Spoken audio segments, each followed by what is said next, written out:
اپنی جگہ. آج میں یہ جو جس جگہ پر یہاں پر کھڑی ہوئی ہوں ریلوے لائن کا علاقہ, میرے رائٹ پہ یہ کیمرہ مین دکھائے گا.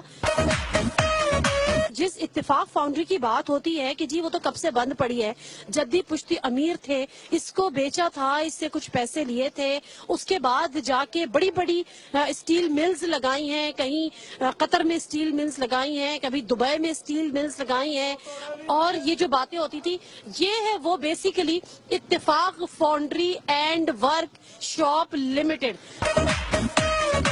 یہ ہمیں بتایا گیا ہے کہ زیادہ سے زیادہ جو اس کا رقبہ ہوگا وہ 10 مرلے کا اس کا رقبہ ہوگا. فیکٹری کی زمین 700 کنال کے وسیع رقبے پر پھیلی ہوئی تھی. اوپر سے نیچے تک یہ آپ دیکھ سکتے ہیں. اوپر تو اب یہاں پہ کسی کی رہائش ہے, لیکن نیچے کا بہرحال یہ جگہ تھی جہاں پر یہ آفس بنایا گیا تھا, یہ اتفاق foundry and work shop limited. تو یہ وہ اتفاق فاؤنڈری ہے جس کو بڑی اہمیت حاصل ہے, جو ایک تاریخ ساز فاؤنڈری ہے جو کہ سونا اگلتی ہے, جو کہ سریا نہیں اگلتی, جو سونا اگلتی ہے. اور اس نے سونا اگلا اور سونا اگلا, اور اس فاؤنڈری سے پتہ نہیں کتنی اسٹیل ملز لگ گئی, کتنی اسٹیل ملز بک گئی, کتنی اسٹیل ملز ختم کر دی گئی, اور پھر نئی اسٹیل ملز لگ گئی. میں یہاں پہ کچھ لوگوں سے ذرا یہاں پہ بات کرنا چاہوں گی, اگر ہم سے کوئی بات یہاں پر کر سکے. یہ کیا ہے؟ اتفاق شو روم فاؤنڈری تھی یہاں پہ ان کے. اتفاق فاؤنڈری جی کس کی تھی؟ میاں نواز شریف صاحب کی. اور ان کے والد صاحب کی؟ ہاں جی, میاں شریف صاحب کی. میاں شریف صاحب کی فاؤنڈری تھی. جی بھائی. تو یہاں پر وہ ان کی پوری مل تھی؟ مل تھی ان کی, پورا ساتھ میں گھر تھا یہاں پہ, ساتھ میں گھر تھا آگے, وہ بھی ان کے اتفاق شو روم کے ساتھ.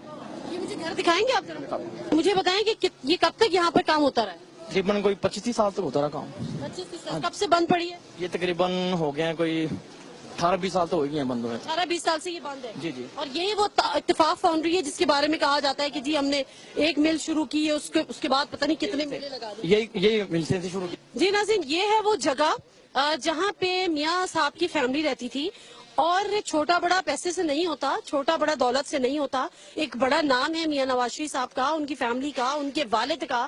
لیکن جب ہمیں یہ بتایا جاتا ہے کہ وہ جدی پشتی امیر تھے, اور پتہ نہیں کتنا ان کے پاس پیسہ تھا کہ فیکٹریاں لگ رہی تھی, ختم ہو رہی تھی, بک رہی تھی, خریدی جا رہی تھی.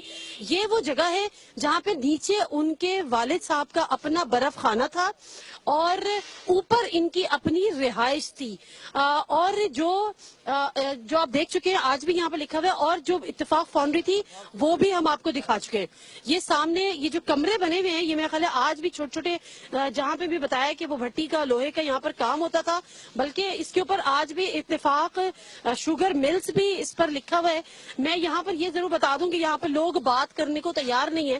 اگر ان سے ہم پوچھ رہے ہیں کہ جی یہاں پہ کون رہتا تھا, کیا ہوتا تھا, تو یہاں پر لوگ نہیں بات کرے, سوائے چند ایک کے جنہوں نے اتنی ہمت کی کہ ہمیں بتا دیا, شاید معصومیت پہ, کہ بہرحال یہ وہ جگہ ہے جہاں پہ نواز شریف صاحب اور ان کی فیملی اور وہ ان کے جو والد صاحب یہاں پر رہا کرتے تھے.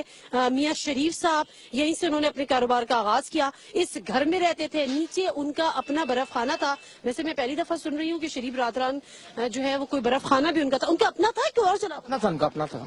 ہاں جی, اپنا خانہ سامنے سارا تھا. وہ سارا توڑ تک یہ یہاں سے شروع ہوتا ہے تو وہ اخیر تک برف خانہ ہی تھا یہ سارا. اور ان کا اپنا تھا, اپنا تھا ذات. میاں شریف صاحب خود چلاتے تھے. وہ انہی کا تھا, چلاتے تو کوئی اور تھے ساتھ ہی, بس نام انہی کا ہی تھا. ورکرز ہوتے تھے. برکس ہوتا تھا. ہاں جی. چلے آپ ملوا رہے ہیں.